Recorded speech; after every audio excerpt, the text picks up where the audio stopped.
आज मैं 2012 में रिलीज हुई फिल्म ईगा के बारे में बताऊंगा। शुरुआती दृश्य में हमें सुदीप नाम के एक अमीर और ताकतवर उद्योगपति से मिलवाया जाता है। वह एक ट्रेनिंग सेंटर में बंदूक चलाने का अभ्यास कर रहा है। सुदीप एक भी निशाना नहीं चूकता, सबको प्रभावित करता है।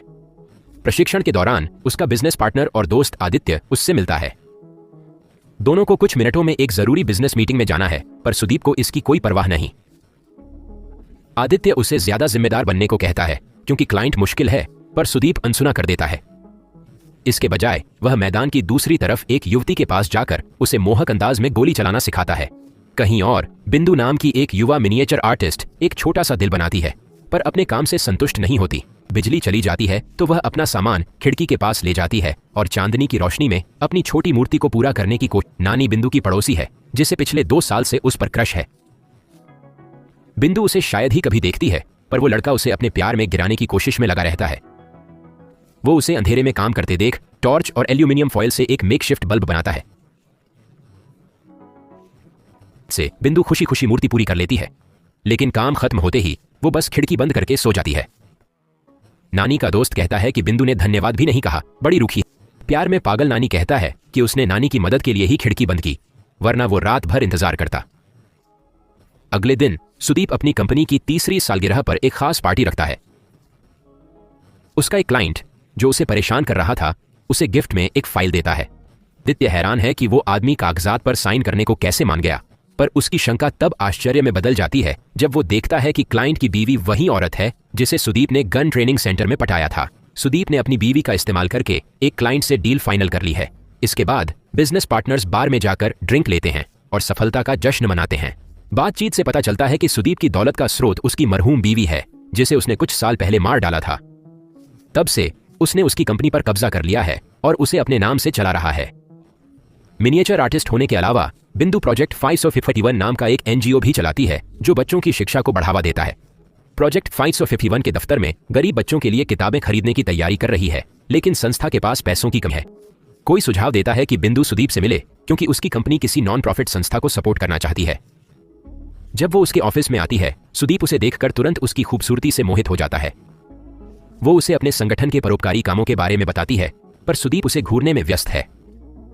मीटिंग के अंत में सुदीप उसे 15 लाख का चेक देता है, जिससे बिंदु हैरान रह जाती है।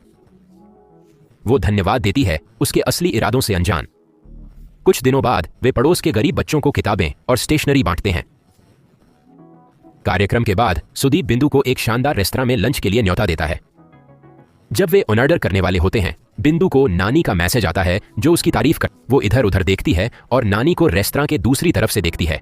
बिंदु नानी से नजरें नहीं हटा पाती और सुदीप देखता है कि वो किसी और को देख रही है, जिससे उसका अहंकार आहत होता है। खाने के बाद सुदीप उसे घर छोड़ने जाता है, पर वो बीच में ही उसे रोक देती है। कहती है कि उसे सामान खरीदना। सुदीप उसका पीछा करता है और देखता है कि वह नानी के साथ है। वह क्रोध और ईर्ष्या से भर जाता है। किसी महिला ने उसे कभी ऐसे नहीं नकारा, इसलिए वह बिंदु और नानी को अलग करने का फैसला करता है। देर तक काम करती है। घर लौटते समय वह अकेले चलने से डरती है। वह नानी को खाली मैसेज भेजती है, जानते हुए कि वह आ जाएगा। नानी मैसेज पाकर तुरंत उसके पास पहुंचता है। घर लौटते हैं, लेकिन बिंदु के अंदर जाने के बाद एक सफेद वैन से लोग नानी का अपहरण कर लेते हैं। वे सुदीप द्वारा भेजे गए गुंडे हैं जो नानी को बिंदु की जिंदगी से हटाना चाहते हैं। खाली घर में ले जाकर बुरी तरह पीटते हैं। सुदीप भी वहां पहुंचकर उसे मारता है।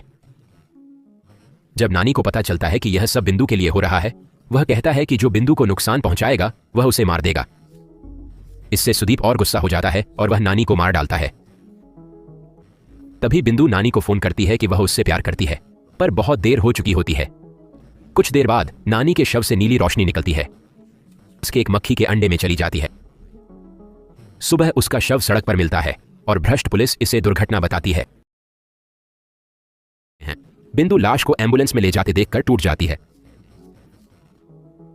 के 10 दिन बाद अजीब रोशनी से प्रभावित अंडे से एक छोटी मक्खी का जन्म होता है। यह मक्खी दरअसल नानी है, जो अपने हत्यारे से बदला लेने के लिए जानवर के रूप में पुनर्जन्म लेती है। शुरू में वह अपना पिछला जीवन याद नहीं कर पाता और उड़ने की कोशिश करता है, लेकिन उसके पंख शरीर से चिपके रहते। बहते पानी में वह मरते मरते बचता है, जब आखिरकार उसके पंख खुलते हैं और वह हवा में उड़ पाता है। इसके बाद नानी तैरते बुलबुलों और इधर उधर भागते बच्चों को देखकर अचंभित होते हुए अपने नए जीवन बुलबुलों के साथ खेलना भी शुरू कर देता है। उन्हें तैरते तैरते फोड़ता है। की गेंद पर फंसने के बाद नानी एक आधे खाए हुए सेब पर उतरता है। जल्द ही एक चिड़िया उसका पीछा करती है और अंत में वह किसी घर में घुस जाता है। वहां एक इंसान गलती से उसे पानी से भरे मग में डुबो देता है। हुए आदमी सुदीप है। मक्खी को अचानक अपने पिछले जीवन की याद आती है। गुस्से में आकर वह पेय से बाहर निकलकर अपने हत्यारे पर हमला करता है, पर उसे जल्द ही एहसास होता है कि अब वह इंसान नहीं रहा, वह उसे कोई नुकसान नहीं पहुंचा सकता। सुदीप हाथ के एक झटके से नानी को जमीन पर गिरा देता है। अचानक उसे बिंदु की याद आती है और वह उसके घर की ओर भाग। जब वह आखिरकार उसे देखता है तो भावनाओं से भर जाता है। वह उसका ध्यान खींचने की कोशिश करता है, लेकिन छोटी मक्खी होने के कारण बिंदु उसे नहीं देखती।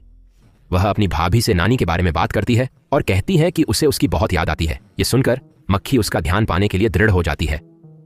उस दिन बाद में जब वह अपने दफ्तर में होती है, सुदीप उससे मिलने आता है। नानी की मौत पर अफसोस जताता है और बिंदु के करीब आने की कोशिश करता है।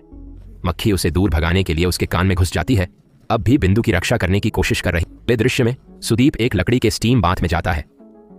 उसके अंग बंधने के बाद मक्खी उसके कानों में घुसकर अपनी चाल चलती है। बॉक्स भी हिलता है, जिससे सुदीप तेज शॉवर हैंडल से टकराने वाला था। मक्खी को मारने की कोशिश में वह नंगा बाहर भागता है, अपने व्यापारिक साझेदारों और ग्राहकों के सामने बेवकूफ बनकर। बाद में दफ्तर में सुदीप बिंदु को संगठन के हित में दिल्ली साथ चलने का प्रस्ताव देता है। दिन जाने का फैसला करते हैं। उन्हें जाने से रोकने के लिए मक्खी सुदीप को रात में चैन से सोने नहीं देती। घंटों बीत जाते हैं, पर मक्खी उसे इतना परेशान करती है कि वह पल भर भी नहीं सो पाता। आखिरकार सुदीप खुद को चादर में लपेटकर सोता है, पर सिर्फ कुछ मिनटों के लिए। फिर बिंदु का फोन आता है कि उन्हें आधे घंटे में फ्लाइट पकड़नी है। वह हवाई अड्डे के लिए जल्दी करता है, पर नानी भी उसके साथ चल पड़ती है। मक्खी ट्रैफिक पुलिस को परेशान करती है, जिससे वह इधर उधर हाथ हिलाकर जाम लगा देता है।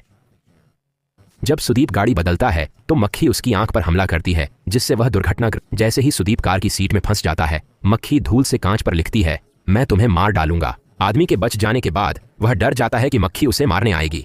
सुरक्षा के लिए वह हर समय अपने हाथों में मक्खी मारने वाला स्प्रे रखता है। सोचते हैं कि वह पागल हो गया है, लेकिन सुदीप अपनी बात पर अड़ा रहता है। आने से मक्खी गुस्से में आ जाती है। जब मक्खी फिर से सुदीप पर हमला करती है, बिंदु उस पर कीटनाशक छिड़क देती है। मक्खी खिड़की से गिरकर एक झाड़ी पर जा गिरती है। वह मरने ही वाली होती है कि तभी पानी का फव्वारा चालू हो जाता है और उसके शरीर से जहर धुल जाता है। सुदीप एक कीट विशेषज्ञ से पूछता है कि क्या मक्खियां बदला ले सकती हैं। डॉक्टर उसे आराम करने की सलाह देते हैं, यह मानते हुए कि वह भ्रम में है। सुदीप किसी की बात नहीं मानता और उस कबाड़खाने में जाता है जहां दुर्घटना के बाद उसकी कार लाई गई थी। वहां उसे एक अजीब आदमी मिलता है जो कहता है कि उसकी दौलत जलने वाली है। सुदीप उसे नजरअंदाज करता है और मलबे में एक टूटा हुआ शीशा ढूंढता है जिस पर मार डालो ले। अब उसे यकीन हो गया कि मक्खी वाकई उसे मारने की कोशिश कर रही थी। अगले दिन नानी ने बिंदु को उसकी मौत की याद में रोते हुए देखा, पर गिरे आंसुओं से बिंदु को संदेश लिखा। बिंदु संदेश पढ़कर हैरान रह गई। ने मक्खी को हथेली पर रखा और पूछा, क्या वह सच में नानी है? मक्खी ने सिर हिलाकर हाँ कहा, पुष्टि की कि उसका पुनर्जन्म हुआ है।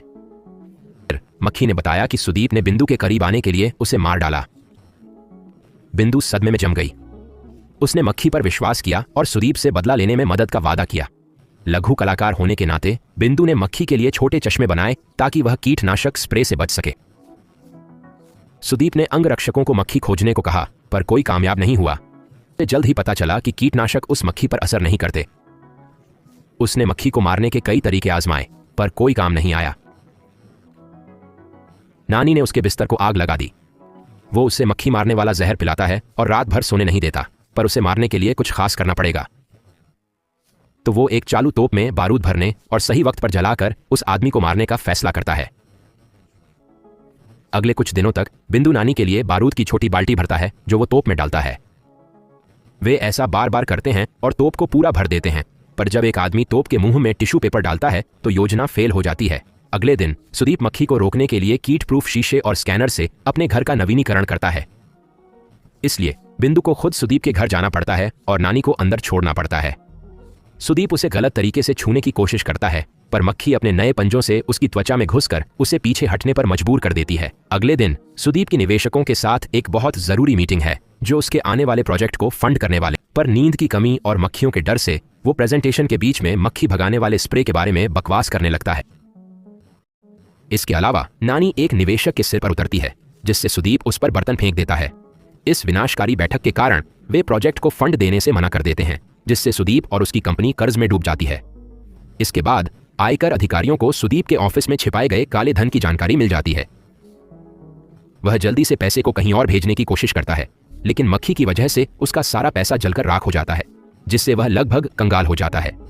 तभी सुदीप को कचरा डालने की जगह पर मिले उस आदमी की याद आती है जिसने कहा था कि उसकी दौलत जल्द ही जल जाए। वह उसे ढूंढने जाता है और पता चलता है कि वह आदमी तंत्र नाम का काले जादू का माहिर है। तंत्र की मदद से सुदीप को पता चलता है कि मक्खी दरअसल नानी है, जो बदला लेने के लिए दोबारा जन्मी है।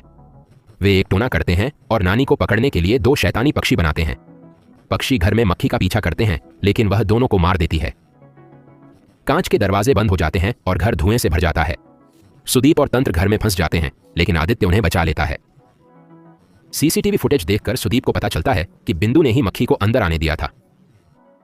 अब जब वह उनका राज जानता है तो वह मक्खी को मारने के लिए बिंदु का इस्तेमाल करने का बिंदु को बंधक बना लेता है और नानी को बाहर आने के लिए ललकार। बिंदु को बचाने के लिए नानी हार मानकर सुदीप के सामने आ जाती है। लड़ाई के दौरान बिंदु छिप जाती है, जबकि मक्खी सुदीप को भटकाती है। एक सुई उठाकर सुदीप की आंख की ओर फेंकता है, लेकिन चुंबक का इस्तेमाल करके सुदीप आखिरकार उसे फंसा लेता है। फिर वह बिंदु को एक कोने में छिपी हुई पाता है और उसे फिर से बंधक बना लेता है।